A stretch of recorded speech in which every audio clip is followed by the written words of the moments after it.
We're less than a month away from Need for Speed Unbound arriving on the PlayStation 5, Xbox Series S, and the PC. But before we do, I want to take you back to pretty much late 2015. It was almost a couple months after, um, well, it was pretty much, I was only like 1 year into my college, and when Need for Speed 2015 rolled around, I did not pre-order it. I did not miss my window because I didn't have money back then. I actually had nothing to spare because I was pretty much working and doing college at the same time. But when the time was right, I was able to waltz on in. Well, here's the thing. I was able to buy a PS4 for $350, and that was back in late 2015.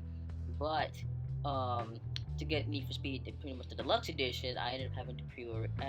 Well, pretty much I bought it digitally since the game was already out.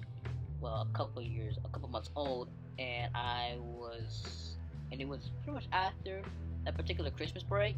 So I picked it up, and there was a start. The only thing about the game that, apart from it being a rebuild of the entire series, was the fact that it was online only, and I was not a big fan of that because, once again, not everybody has good internet connections or service providers. So unfortunately, I had to work with what I got with 2015, and it was come to bear. But thankfully, with Need for Speed Unbound, basically they separated both multiplayer and single player, so I ain't gotta worry about online connectivity. I can just go to the single player, and that's just how I feel. The only thing about the deluxe edition is that I was able to get access to delivery based on the Most Wanted M3, which is a good thing because, come on, it's even on the box art for peeps' sake.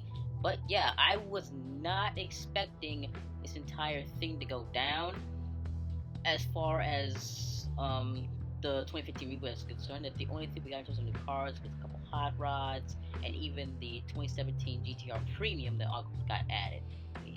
The two hot rods, the Beckham Customs F132 and the Ford Roadster from 1932, were customizable, but the Nissan GTR, well, it was just like the special cars Need for Speed Heat. It was not customizable except for the rims. Everything else just stayed as it was, and it was, under my circumstances, is how I felt about it.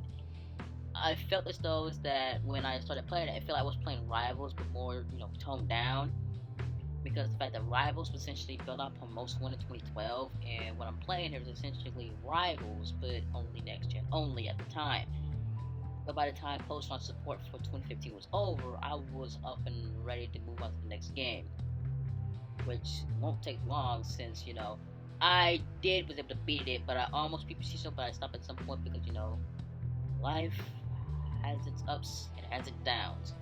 But to me, I still kept the game on my PS4's external hard drive, knowing the fact is that I paid for it out of my money, which was $70 just for the deluxe edition to get all the good stuff, discounts, blah blah blah blah blah. But yeah, apparently. So consider this video, and the next two videos will be my road to when I eventually start playing Need for Speed Unbound on the PS5, starting in December. Or if you're a pretty much EA Pro, have EA Play Pro, you would play it 3 few days ahead for 10 hours on November 29th, I presume. But yeah, man, my experience with 2015 was pretty much okay. Just that I did not like how it was online only. I just did not like it because at any moment you could be pretty much kicked out or pretty much cut off from internet connection. So that's pretty much all I had to say during my experience with this 2015 reboot. But yeah, we're not done yet because, next video is going to be on Need for Speed Payback. And without further ado, I will see you all in the next video. Take care and stay safe out there. Peace.